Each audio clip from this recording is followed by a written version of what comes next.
My name is Andrew, and this is Rogue Wrenching. This is actually my house project that I've been working on since May of last year. It's now January, late January, almost February, and it's not done. Now, you may be thinking, if you've been watching this series, this is, by the way, episode 3. If you haven't seen the first 2 episodes, I will put links right up there, and they're also in the description, so you can check those out so you can kind of catch up and get up to speed with the full story and what's going on here. You may be thinking like, wow, the last video, it was 11 degrees Fahrenheit, and now you're just like wearing a hoodie and there's no snow on the ground and it's 53 degrees Fahrenheit. It's been 6 days since the last video was created. I love Missouri. Anyways, this is where we're at. You might notice if you watched any of the previous videos that we have made absolutely zero progress. Now, the important thing to note with this story is that while we have made no progress on the build, we have made some progress as far as figuring out the truth and what's actually going on here. And the truth is, as many of the people suspected and commented on my last video, is that I have been blatantly lied to my face for months at this point by the framing contractor that has done the work that you see behind me. That's hard to like say out loud and admit to the world that like I completely fell for this guy. But that's the easy part, because the fact of the matter is the guy who was supposed to be framing this house has $64,000 of a deposit that I paid him, and I suspect that I will never see a dollar of that money back. And not only am I out $64,000, but it is likely that that house will have to be torn down to nothing. Most of the material won't be able to be reused, and we're gonna have to start over. Now, that may sound dramatic, and it is in fact quite dramatic, but what I'm gonna do is I'm gonna kind of go through a chronological timeline. We're gonna start with where the last video left off, which was, I shot that video on a Sunday, and then we're just gonna go through the week. Today is now Saturday that I'm making this video, and we're just gonna kind of go through it and show you all of the things that happened, and you guys can, I don't know, I guess feel bad for me. I don't know what I'm looking for here. I just want to share this story with you so that hopefully you guys don't get screwed in the way that I was screwed. So let's dive right in. Starting off with Monday, I finally get a hold of my framing contractor. Because there's going to be legal action following this, obviously, I'm going to have to change a couple of the names. So let's call this framing contractor, let's call him John. John allegedly owns and is the operations manager for a company, let's call them Pink Flamingo Framing. Now, Pink Flamingo Framing, well, actually, it's not Pink Flamingo Framing, it's just Pink Flamingo. And part of the reason that I had this whole issue has arisen is because there's another company locally, let's call them Pink Flamingo Construction, that is a reputable company that has been around for 10, 11 years. It does really good work and has a great reputation, honest guys, like great local company, right? And all of the like third-party vetting that I tried to do of Pink Flamingo, this guy, Pink Flamingo, everybody thinks of Pink Flamingo Construction and not this guy. So I didn't look through the contract closely. I didn't even think twice about having a 65% deposit because, I mean, there's a lot of material with a build. Like the step of the project that this sub is doing, there's a lot of material. So a large deposit, good reputable company, I've got a contract, like I wasn't worried about it. Well, it turns out that regular Pink Flamingo is not the same as Pink Flamingo Construction, the actual real licensed company that actually exists and has been around for a while. So that's kind of how we got here. So I finally get a hold of John from Pink Flamingo. That's the guy that I signed the contract with to build this house, or not to build this house, but to do the framing of this house. So the contract is to frame it, put the zip system on, put the siding on, put the roof on, and do all the soffit fascia. So basically the whole exterior envelope other than windows and doors. I've got a separate contractor that's putting the windows and doors in. We have to back all the way up to last Friday, where I spoke with John from Pink Flamingo, and he said there was the dude with a blue truck that sent his guys in the crane away. When I spoke with John on Friday night, he had said, you know, all this stuff, and we are going to get back on track. He's going to have guys out there Saturday and Sunday. Crane's going to show back up first thing Monday morning. We're going to get this thing lined out, and my guys can get going Monday morning. Cool, great. I bought it. Like I said, I bought the lie, hook, line, and sinker. Saturday, nobody shows up. Sunday, nobody shows up.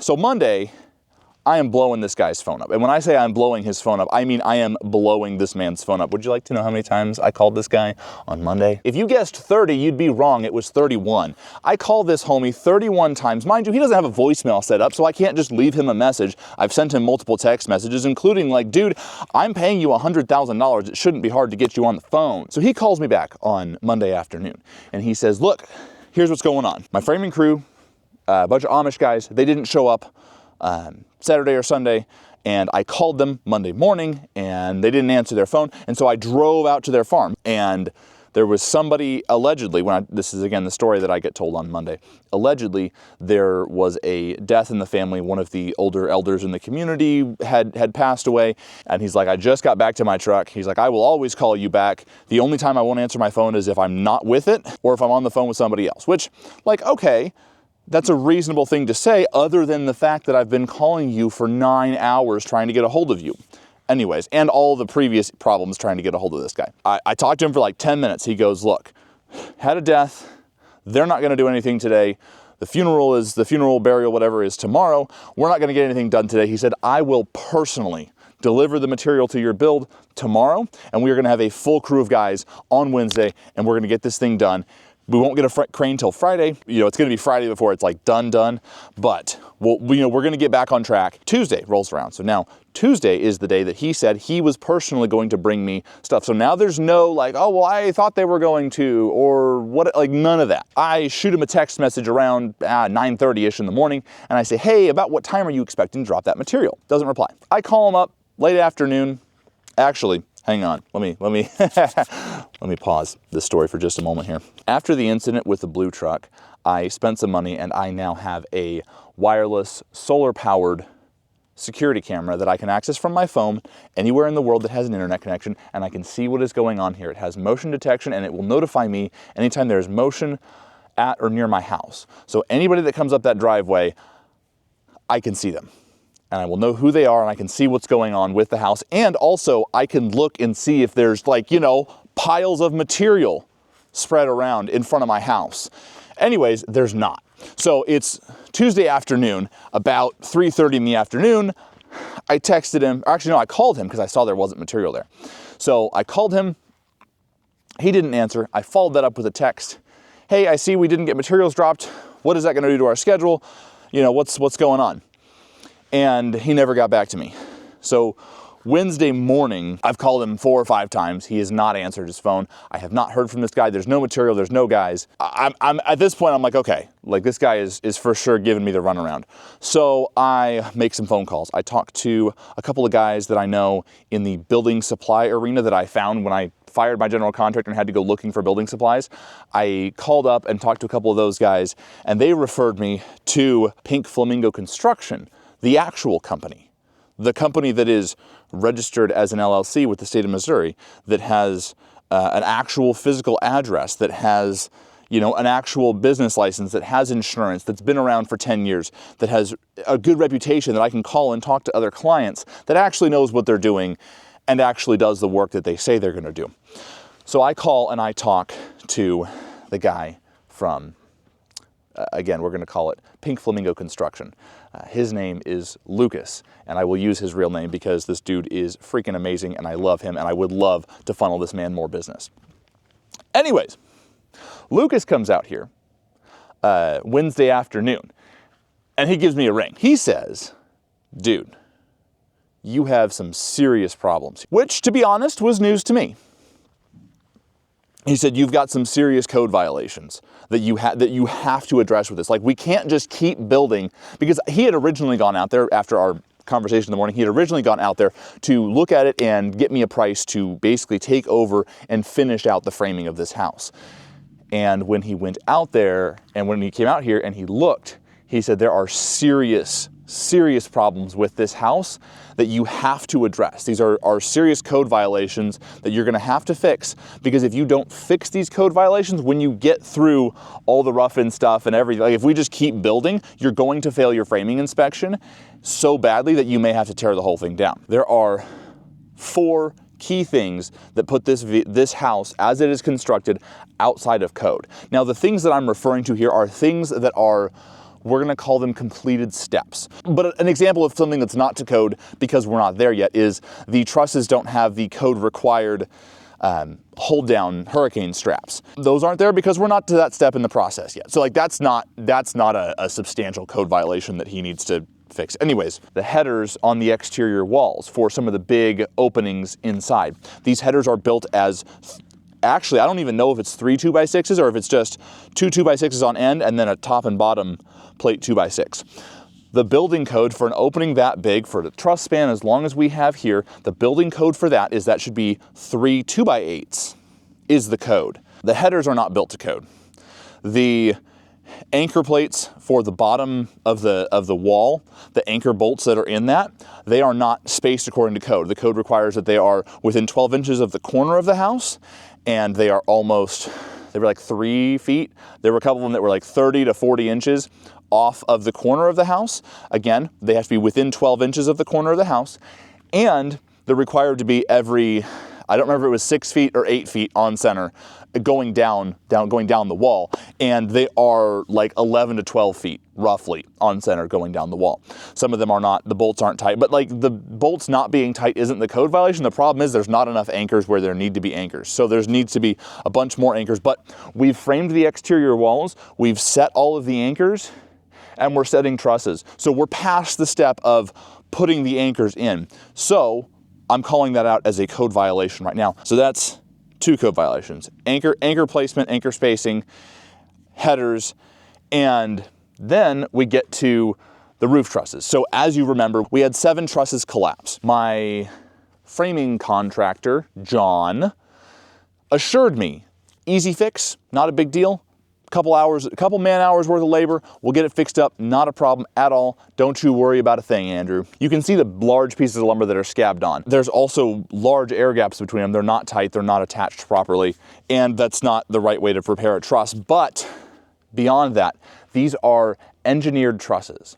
So an engineer went through all of the math to design and certify that these trusses can carry the snow load, the roof load, the weight in the attic space, the ceiling of the house. Like these trusses are designed, and someone has gone through and did all the math and all the calculations to design these trusses to carry the amount of load that they have to carry to be able to meet the code. Because they're engineered trusses, an engineer has to approve and sign off on any truss repairs. That has not happened. We just had a couple people just scab some stuff back together, and that's it. That is a violation of the code in a substantial way.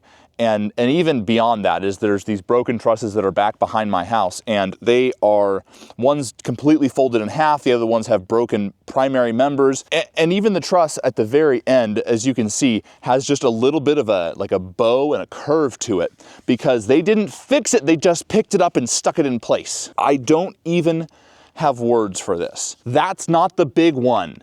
That's not the big one. That's not the big one. Okay, so on this house, we have a concrete slab foundation. The code calls for a treated piece of lumber on the bottom plate of that wall. The reason that the code calls for that is because concrete is vapor permeable, which means that water can migrate through that concrete, and if you have an untreated piece of lumber in direct contact with the concrete, it will rot much faster than a treated board. These boards are not treated. Let me, oh my gosh. Let me back up. The bottom board that the entire house sits upon is not up to code, which means it has to be replaced. This house is constructed using a double top plate and a double bottom plate. So there may be an option to jack the walls up, cut that bottom half of the bottom plate off and put a new pressure treated board in there and then set everything back down, which may be a realistic option. But this wall is not straight. It's not even close to straight. The whole wall is bowed out 3 or 4 inches at the top, where the walls are tipped out.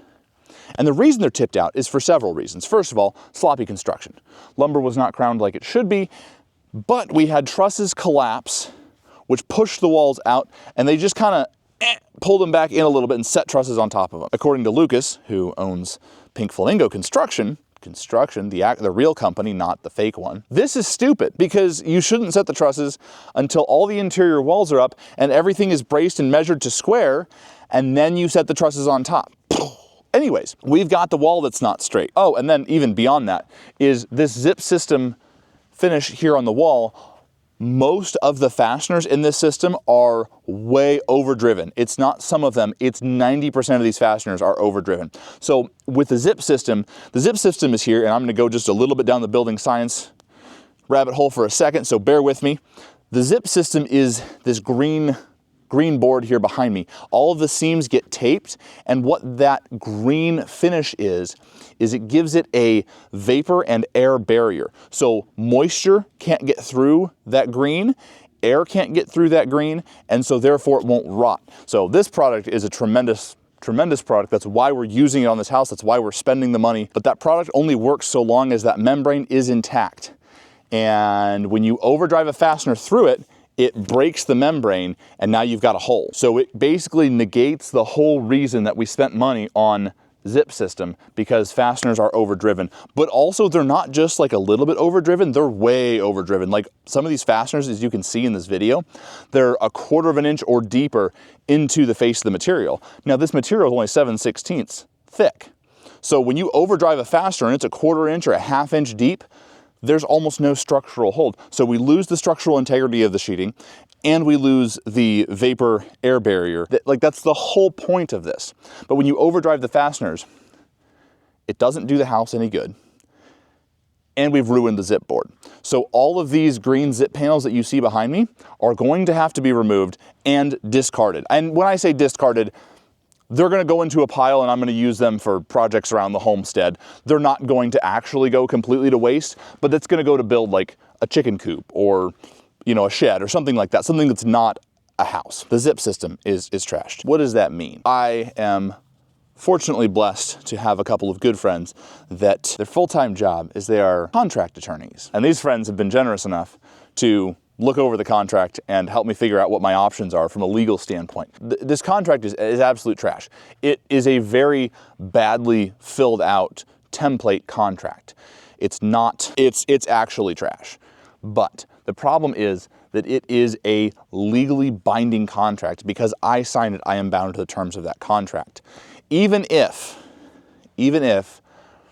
homeboy, John, is in violation of that contract, he can be in violation of the contract. That doesn't let me out of the contract, at least not automatically. However, there is a little bit of good news, if we can even call it good news. And that is that because I can prove that this work is not being done to code, that puts him in violation of the contract, because the contract says that he will build this house in accordance with all local regulations. And there's a bunch more in that paragraph, but all local regulations is the important part. And because he's not building to code, he's not doing that. Because he's not doing that, that puts him into default on the contract. I have to give him a written notice of default. Once he has the written notice of default, then he is allowed 10 days to cure that default. Otherwise, I can terminate the contract. Today is Saturday. On Friday, I issued the notice of default. And I am supposed to either deliver this notice in person or send it via certified mail. So I send it via certified mail to the only address that I have for him, which is an apartment complex in a city that he says he doesn't live in. So I have no idea if he's gonna get it. I also sent a copy to his email address, which, fun fact, is pinkflamingoframing1@gmail.com. But he assures me that he's not part of Pink Flamingo Framing, which is the company that's owned by my ex-general contractor. So, you know, there's that. So I'll get to that in a minute. This story is so insane that even though this video is super long, it's still not going to cover all of it. I sent him the notice of default via certified mail. I sent this notice via email. I sent him a text message to let him know that he was in default and that I had sent him the email. And I stapled the notice to the front door of the house. It's not actually the front door. That is the laundry room door. But when you pull up on the driveway, it's the one you see first. So I've stapled the notice out here. It is posted for him to see. I've sent it via certified mail. I've emailed it to him. So a couple things. One, there's no way that he hasn't gotten this, okay? It's been sent to his email, which presumably goes to his phone, his computer, whatever. And it's out here in case he decides to show up. And I've sent it via certified mail. What that means is that starts a 10-day clock. Once he ignores me for another 10 days, or fails to fix all of these issues, then I can terminate the contract and, according to the contract, not pay the termination fee. So 25%, $24,500 is what he could charge me as a fee if I just call him and say I'm terminating this contract. There's a couple things to note here. The first thing is, I don't think he has this money anymore. I'm sure that this money is long gone. I don't think he has money to give back to me. I don't think he would give it back to me, even less the 25% fee. But even though he is in breach of contract, even though he is violating the terms of our contract, I have to do everything to the letter of the law so that when I sue him, he can't use that contract as a defense. The problem is, even if I sue this guy, how am I going to do that? If I can't find him, and if he doesn't have any money, what am I going to do? I'm just out $64,000. Based on the damage to the trusses and the trusses that have kind of been repaired, it appears that it's not going to be a fix the trusses. I'm going to have to buy 7 new roof trusses. So this company has not only cost me 3 months of delay, they have cost me 7 of my roof trusses. So now I have to buy more roof trusses. I have to pay somebody to come and take this thing down. I lost 3 months of time, and I lost $64,000. And that's a gut punch. That's a gut punch. I don't know what we're going to do about that. I mean, obviously, I'm going to pursue legal action to try to go after this guy, go after his company, if there even is a company. It is looking more and more like John from Pink Flamingo is actually working together with my ex-general contractor. Let's call him Bart. So I fired Bart because he lied to me, he took advantage of me. Anyways, if you want to see why, I have a whole video on that.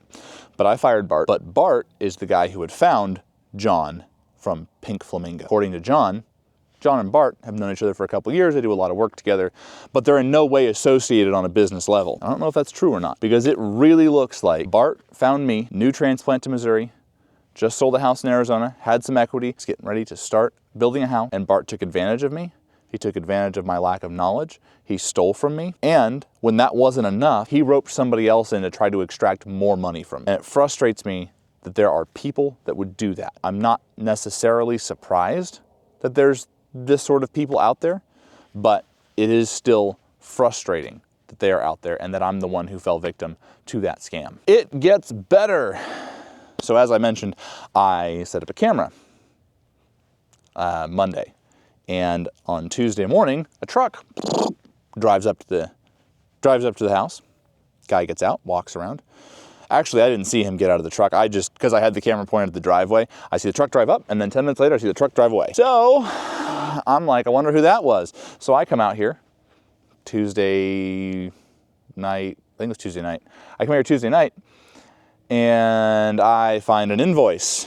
That invoice is for material. That is the material invoice for the rock that is underneath of that slab that Bart, my ex-general contractor, ordered and didn't pay for. So not only did Bart mark up the material that he brought in and mark up all the material for this slab, all the prep work for the slab. Not only that, but he didn't pay his vendors, and because the material's on my property, I mean, the remnants of the pile are still sitting right there. There's no question that this is where they were delivered. It's on my property. And because Bart has ghosted the company that brought the material out, the only people that material supplier can come after for money is me. The only person that company can take legal action against as far as trying to recover their money is they can put a lien on my property. And so I'm going to have to pay for that material again. And that's super frustrating. So the gift that keeps on giving, I wanted so bad.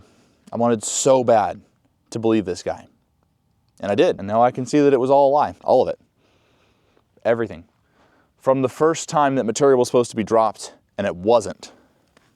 And he said, oh yeah, we had the material. It was on the truck. It was driving to you. And the truck crashed. And so we couldn't get you the material. To the first time that he said, we will for sure get this done by this day. And then nothing happens. To the next time, he says, for sure, it'll get done. Oh, well, it rained. We can't run the telehandler. Nobody sets trusses with a telehandler. Everybody knows you need a crane. Anybody who walks up to this build and looks at the size of the trusses and the shape of the building and all the things knows that you need a crane to set these trusses. Standard operating procedure. Anybody who knows anything about anything would know that. But apparently, our good friend John does not. Where we're at is I am out approximately $64,000. Obviously, I'm going to try to take legal action, but I don't even know what legal action I can take. I mean, I can for sure sue Bart, my general contractor. I can sue him for at least the $1,500 I got to pay in material. And I'm going to go after him for more than that. But I'm only 100% confident that I'm going to be able to get that $1,500 back. I don't know that I'm going to get any more than that. For my framing contractor, this John guy, I don't know if I'm ever going to see that money again. So we were already kind of down to the wire as far as being able to finish this house with the money that we have. And it's not just the money we have, because we've spent all the money we had, all the money that came out of our house in Arizona, but it's all the money we have and all the money the bank will lend me. We were getting down to the wire of being able to actually finish this. If you take that down to the wire and you add $64,000, which is the additional money that we lost, it takes this house from we're gonna be tight, but we'll be okay. So at this point, we are looking at just using like cheap plywood for countertops, not putting floors in the house, not putting the master shower in, not putting any ceiling fans in, not doing any exterior lights, cutting back on every possible thing we can. You know, going with the cheaper paint versus a good paint. Every possible place we can cut back, we are gonna have to cut back so that we can just try to get this thing finished enough to pass a final inspection and be able to move in. Because we are paying an insane interest rate because we got the construction loan right about when interest rates peaked. So we're paying a really high interest rate on the construction loan, and I'm paying rent on my rental property where we're living right now. And those payments are bleeding me dry. I'm not able to put any additional money into the house project because it's all going into the payments. Because I'm paying double, I'm paying, again, paying mortgage and paying a rent at the same time, we have to stop the bleeding. We have to be able to get this thing done to a point where we can live in it. And then we can work through, you know, we can save up money and we can get, you know, nicer countertops. We can save up money and we can put floors in the house. We can save up money and we can put ceiling fans in. You know, we can save up money and we can put paint on the walls. Like, we can kind of work through some of these smaller things. Once we're living here, we're not paying both payments. We're gonna go after these guys. I'm gonna do everything I can to try to get money from them. But I suspect that money is gone, like long gone. And my math with the $64,000 from here plus the $20,000 that my general contractor Bart screwed me out of, I am borrowing $84,000 at 8% interest that these guys stole from me. And there's nothing I can do about it. There's nothing I can do about it. I mean, I can try to sue. Maybe, if there's anything to sue. That is the update for this week. Thank you guys so much for watching. I hope you enjoyed this video. I can't imagine many of you are actually still watching this because, frankly, this is ridiculously long at this point. But I'm going to keep doing weekly update videos like this for at least the foreseeable future. And hopefully, next week's, I don't think is going to be anything more than maybe a little more story. I don't think we're going to have any progress because, again, we're waiting out that 10-day clock. But after that 10-day clock is up, I have a framing crew, a real framing crew that is ready to start on getting this thing fixed, and we should be smoking. And by smoking, I mean we're actually going to make some real progress. How are we navigating the money aspect of this? I don't know. I honestly don't. The only thing that I can come up with is to put a lot more work into YouTube and try to bump up the income that's coming in off of YouTube. And if I'm being honest, right now that income is less than $200 a month that I'm making off this channel. $200 a month is not making up for $84,000 it's missing. But every little bit helps, so share this video with your friends, get them to subscribe, watch my content. Every view counts, guys. I really appreciate all of your support, and I'm gonna wrap this one up here. So, vet people, don't trust people, read contracts before you sign them, and please have a fantastic day.